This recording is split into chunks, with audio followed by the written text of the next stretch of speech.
Millionaire woman caught in a protest. A street vendor hit her, and what happened next shocked her. The afternoon sun beat down mercilessly on the streets of downtown Los Angeles as Victoria Hartwell stepped out of her air-conditioned Bentley, adjusting her designer sunglasses and checking her platinum watch. At 42, Victoria was the CEO of Hartwell Industries, a multinational corporation she had built from a small inheritance into a billion-dollar empire. Her schedule was precisely planned down to the minute, and today's itinerary included a crucial meeting with potential investors at a high-end restaurant in the financial district. Victoria's world was one of boardrooms, private jets, and exclusive clubs where decisions affecting thousands of jobs were made over expensive wine. She moved through life insulated by layers of wealth and privilege that kept her removed from the everyday struggles of ordinary people. Her interactions with anyone outside her social circle were typically limited to brief exchanges with carefully vetted service providers. As Victoria walked briskly toward the restaurant, her assistant trailing behind with a tablet full of urgent messages, she noticed an unusual amount of activity on the streets. Groups of people carrying signs were gathering at various intersections, and the normal flow of downtown traffic seemed disrupted. However, Victoria was too absorbed in reviewing financial projections on her phone to pay much attention to what appeared to be another routine demonstration. The meeting location was only 3 blocks away, but Victoria had chosen to walk rather than deal with the inconvenience of finding parking in the crowded financial district. She had made this same journey dozens of times, always moving through the city as if she existed in a separate dimension from the people around her. What Victoria didn't realize was that she had chosen the worst possible day to deviate from her usual routine of being driven directly to building entrances. A major protest was building momentum throughout downtown Los Angeles, sparked by recent legislation that would impact working families across the city. Thousands of demonstrators were converging on the area, and tensions between protesters and law enforcement were escalating rapidly. As Victoria rounded the corner onto Spring Street, she found herself walking directly into the heart of the demonstration. What had seemed like scattered groups of people suddenly coalesced into a massive crowd that filled the entire street. The noise was overwhelming. Chants, megaphones, and the sound of hundreds of footsteps on pavement created a cacophony that Victoria had never experienced. The crowd's energy was peaceful but passionate, with participants ranging from young college students to elderly retirees, all united in their concern about economic policies that would affect their daily lives. For Victoria, who had never participated in any form of public demonstration, the experience was both alien and intimidating. Within minutes, the situation began to deteriorate. A small group of agitators, unconnected to the main demonstration, began throwing bottles and confronting police officers. The peaceful protest quickly devolved into chaos as law enforcement responded with crowd control measures that affected everyone in the vicinity. Regardless of their involvement in the demonstration, Victoria found herself trapped in a surging mass of people as tear gas canisters were deployed and police in riot gear began pushing the crowd back. Her expensive suit and obvious wealth made her stand out dramatically among the protesters, and she quickly realized that her presence was drawing unwanted attention from both demonstrators and law enforcement. Panic set in. Victoria was separated from her assistant in the confusion. She had never been in a situation where her money and status couldn't immediately solve a problem, and the realization that she was completely powerless was terrifying. The crowd pushed and pulled her in different directions, and she could feel herself being swept along by forces entirely beyond her control. As the situation continued to worsen, with police sirens wailing and helicopter rotors beating overhead, Victoria desperately searched for an escape route. Her usual confidence had evaporated, replaced by a fear she had never experienced. She was no longer a powerful CEO commanding respect and obedience. She was just another person caught in an increasingly dangerous situation. It was at this moment of complete vulnerability that 58-year-old Roberto Morales noticed the well-dressed woman who was clearly out of place and in distress. Roberto had been operating his small taco stand on this corner for 15 years, serving construction workers, office employees, and anyone else who appreciated authentic Mexican food at affordable prices. He had seen protests before and knew how quickly they could turn dangerous. Roberto's life had been shaped by decades of hard work and sacrifice. He had immigrated to the United States 30 years earlier with nothing but determination and a family recipe for carnitas that his grandmother had taught him. Through years of 14-hour days and careful saving, he had built a modest but successful business that supported his extended family both in Los Angeles and back in Mexico. Despite his own struggles with immigration paperwork, language barriers, and the constant challenge of running a cash-based business in an expensive city, Roberto had never lost his fundamental belief in helping others. His small stand had become an unofficial community center where neighbors shared news, borrowed money during tough times, and looked out for each other's welfare. When Roberto saw Victoria standing frozen in terror as the crowd surged around her, his instinct to protect someone in danger overrode any consideration of their obvious differences in social class. Without hesitation, he left his stand and pushed through the crowd to reach her, grasping her arm and shouting over the noise that he could get her to safety. Victoria's first instinct was to resist. Everything in her privileged upbringing told her to be wary of strangers, especially in chaotic situations. But as another wave of tear gas swept across the street and the crowd became increasingly agitated, she realized that Roberto might be her only hope of escaping the situation safely. Roberto guided Victoria through the maze of protesters and police barriers with the skill of someone who knew every alley and shortcut in the neighborhood. His knowledge of the area's geography, gained through years of navigating the streets as a vendor, allowed him to find paths that others couldn't see. Within minutes, he had led her away from the main conflict zone to a narrow alley behind his food stand. The contrast between the chaos they had just escaped and the relative quiet of Roberto's small workspace was startling. Behind his modest stand was a tiny storage area where he kept supplies and took breaks during long days. The space was cramped and basic, but it offered shelter from both the ongoing protest and the attention Victoria's appearance had been attracting.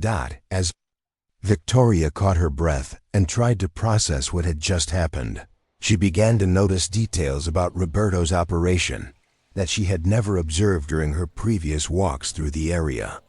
Everything was meticulously clean and organized, despite the obvious age and wear of the equipment. Handwritten signs in both Spanish and English advertised daily specials, and photos of regular customers were taped to the serving window. Roberto offered Victoria water and a place to sit while they waited for the situation outside to calm down. His kindness was matter-of-fact and genuine, without any hint of seeking reward or recognition.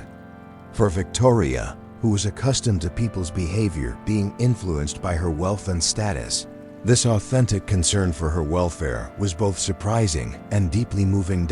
As the afternoon wore on, and the sounds of the protest continued outside, Victoria found herself in the longest conversation she had had with someone from Roberto's background in her entire adult life. She learned about his journey to America, his daily challenges as a small business owner, and his pride in being able to support his family through honest work. The hours they spent together in that small space behind the taco stand became a revelation. For Victoria, she began to understand the enormous gap between her assumptions about people like Roberto and the reality of their lives, struggles, and dreams. As evening approached and the protest finally began to disperse, Victoria realized that her entire worldview had been fundamentally challenged during her unexpected afternoon with Roberto. The man who had saved her from a dangerous situation wasn't just a street vendor, he was an entrepreneur, a family patriarch, and a pillar of his community who had built something meaningful from nothing.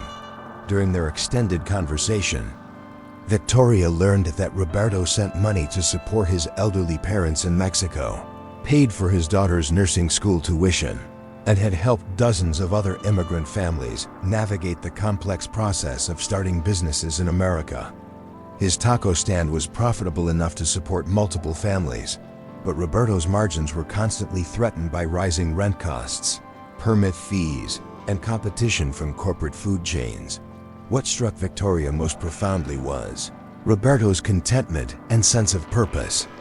Despite working longer hours for less money than many of her lowest paid employees, he spoke about his life with genuine satisfaction and pride.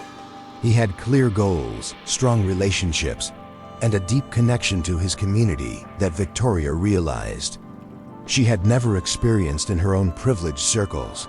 The contrast with her own life was stark and uncomfortable.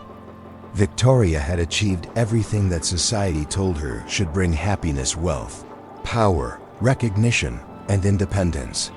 Yet as she listened to Roberto talk about his family and community, she realized that her success had come at the cost of isolation and disconnection from the very experiences that seemed to give his life meaning. When the streets finally cleared enough for Victoria to safely return to her world, she faced a choice that would define the rest of her life. She could thank Roberto politely, return to her scheduled meetings, and treat this experience as an interesting anomaly in her carefully controlled existence.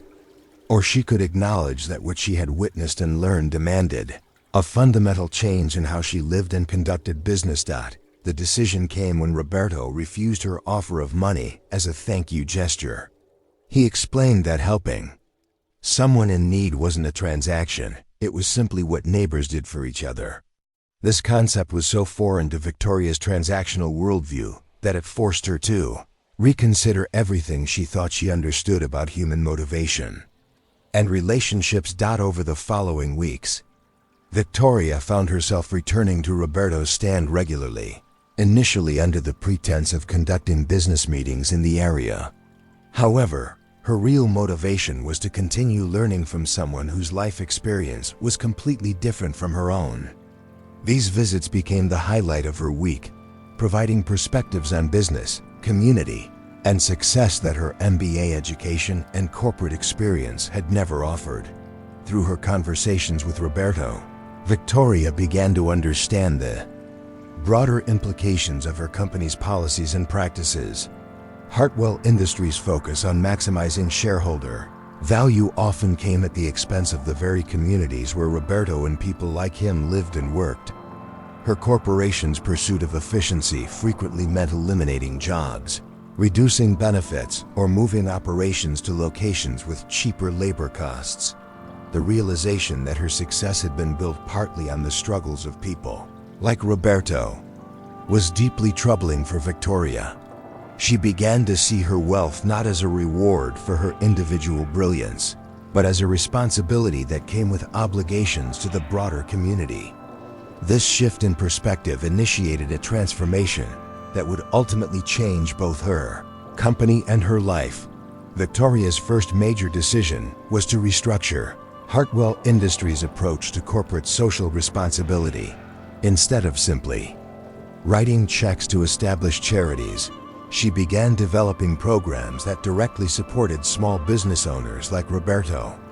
The company created microloans for immigrant entrepreneurs, sponsored commercial kitchen facilities for food vendors, and established mentorship programs that connected corporate executives with community business leaders. More significantly, Victoria began changing how Hartwell Industries operated internally. She implemented policies that prioritized employee welfare alongside profit margins, established programs that supported workers' families during difficult times, and began measuring success not just in financial terms, but in terms of positive community impact. Roberto became an unofficial advisor to Victoria, helping her understand how corporate policies affected real families and communities. His insights proved invaluable in developing business strategies that were both profitable and socially responsible. Victoria discovered that treating employees and community members as partners rather than resources often led to better business outcomes as well as better social outcomes. The transformation wasn't without challenges. Some of Victoria's investors and board members were skeptical of her new approach, arguing that corporate social responsibility was a luxury that could be afforded only after maximizing profits. However, Victoria's success in implementing these changes while maintaining profitability eventually won over most skeptics. The partnership between Victoria and Roberto evolved into something neither had anticipated. Roberto's taco stand became the anchor tenant in a new small business incubator that Victoria funded in the downtown area. The facility provided affordable commercial kitchen space, business development services, and access to capital for immigrant entrepreneurs who had been excluded from traditional lending sources. Victoria's personal life also underwent significant changes.